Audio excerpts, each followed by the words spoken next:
नमस्कार, मैं हूं निकिता और आप देख रहे हैं सत्यहिंदी.com। चलिए एक नजर डालते हैं अब तक की सुर्खियों पर। अमेरिका की एक संघीय अदालत ने राष्ट्रपति डोनाल्ड ट्रंप के व्यापक टैरिफ पर रोक लगा दी है। इस फैसले से ट्रंप की आर्थिक नीतियों के एक महत्वपूर्ण हिस्से को बड़ा झटका माना जा रहा है।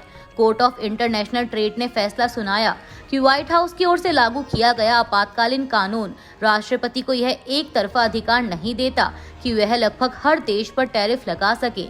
मैनहट्टन स्थित अदालत ने कहा कि अमेरिकी संविधान कांग्रेस को अन्य देशों के साथ व्यापार करने को लेकर विशेष शक्तियां देता है और इसमें अर्थव्यवस्था को सुरक्षित करने के राष्ट्रपति के दायित्व द्वारा अतिक्रमण नहीं किया जा सकता।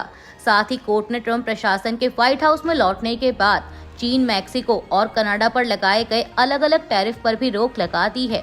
वहीं कुछ ही मिनटों के अंदर ट्रंप प्रशासन ने कोर्ट के इस फैसले को लेकर अपील दायर की है। अमेरिका के विदेश मंत्री मार्को रूबियो ने एक बयान में कहा है कि चीन और हांगकांग से आए छात्र छात्राओं के वीजा की गहन जांच की जाएगी। उन्होंने कहा कि ये कदम उन लोगों की पहचान करेगा जिनके चीनी कम्युनिस्ट पार्टी से संबंध हैं। रूबियो ने बयान में आगे कहा कि वीजा की शर्तों को भी संशोधित किया जाएगा ताकि चीन और हांगकांग से भविष्य के वीजा आवेदकों की जांच को और सख्त किया जा सके। गौरतलब है कि हाल ही के महीनों में अमेरिकी राष्ट्रपति डोनाल्ड ट्रंप के टैरिफ को लेकर चीन और अमेरिका के बीच संबंधों में तल्खी आई है।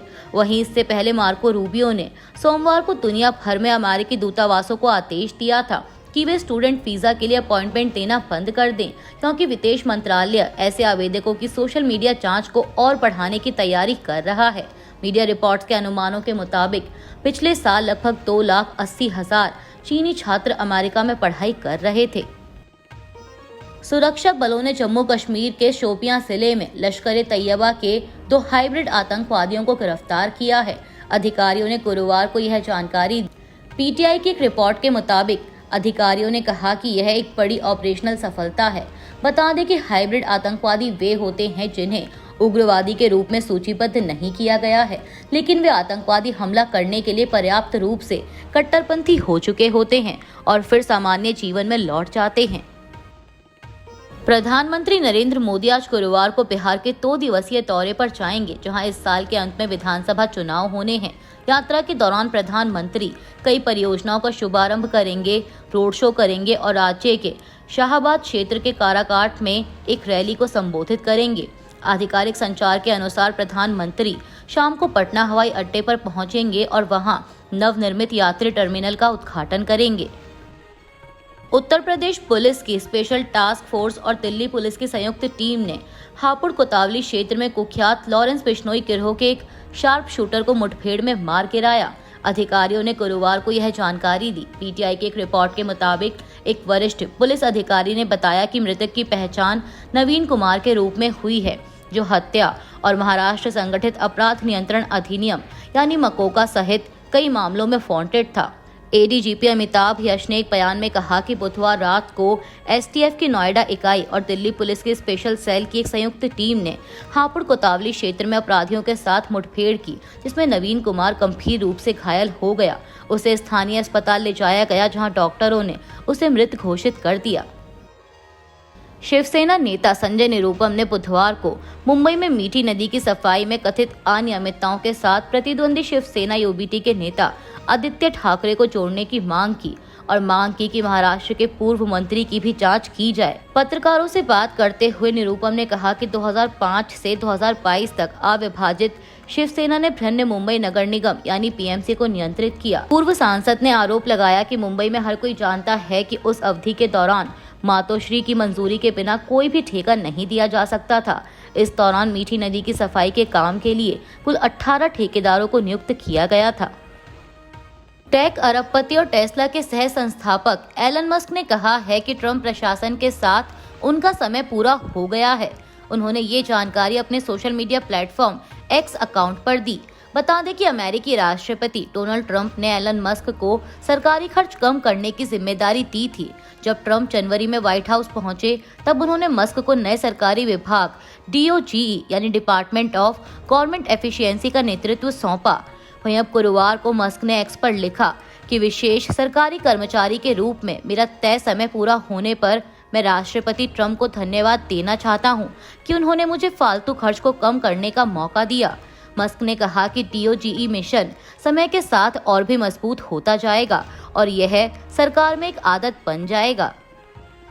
अमेरिका के डोनाल्ड ट्रंप की सरकार ने वीजा पॉलिसी में बड़ा बदलाव करने का ऐलान किया है। अमेरिकी विदेश मंत्री मार्को रूबियो ने हाल ही में एक ऐसी घोषणा की है जो ग्लोबल डिजिटल पॉलिसी को एक नया मोड़ दे सकती है। अमेरिका में अब से अगर कोई विदेशी नागरिक अमेरिकी टेक कंपनियों फेसबुक, ट्विटर पर अमेरिकियों के सोशल मीडिया कमेंट को सेंसर करने का दबाव डालता है तो उस व्यक्ति का वीजा बैन कर दिया जाएगा।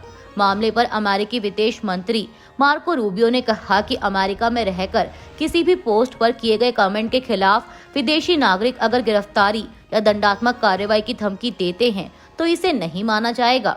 अमेरिकी सोशल मीडिया प्लेटफॉर्म पर अमेरिकी नागरिकों की ओर से की गई पोस्ट को लेकर अगर विदेशी सरकार या अधिकारी सेंसरशिप की मांग करते हैं तो उन्हें अमेरिका का वीजा नहीं दिया जाएगा।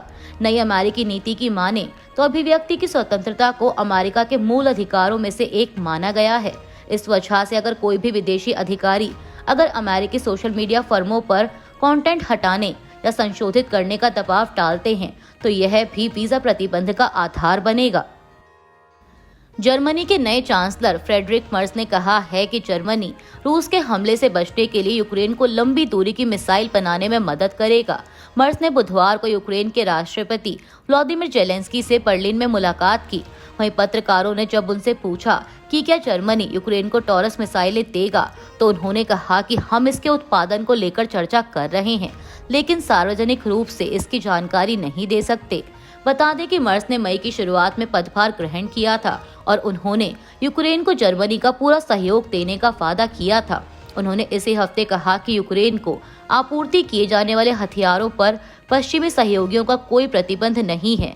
साथ ही बता दें कि टॉरस मिसाइल की मारक क्षमता 500 किलोमीटर है और यह अन्य मिसाइलों की तुलना में रूसी क्षेत्र में अधिक गहराई तक पहुंच सकती है। दिल्ली में कांग्रेस ने जय हिंद सभा आयोजित की थी, जिसमें राजस्थान के पूर्व मुख्यमंत्री अशोक गहलोत ने प्रधानमंत्री मोदी पर जमकर निशाना साधा। अशोक गहलोत ने पीएम मोदी के उस बयान पर हमला बोला जिसमें ऑपरेशन सिंदूर को लेकर उन्होंने कहा था कि उनकी रगों में खून नहीं सिंदूर दौड़ता है।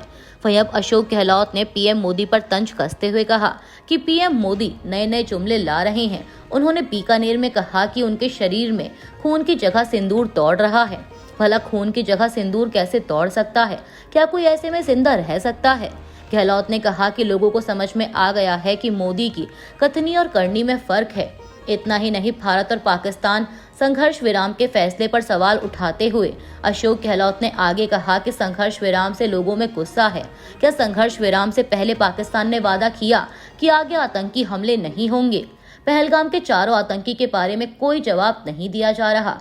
क्या उन्हें मार गिराया गया या पाकिस्तान उन्हें सौंपेगा? अभी के लिए बस इतना ही। बाकी की खबरों के लिए बने रहिए सत्यहिंदी.com के साथ।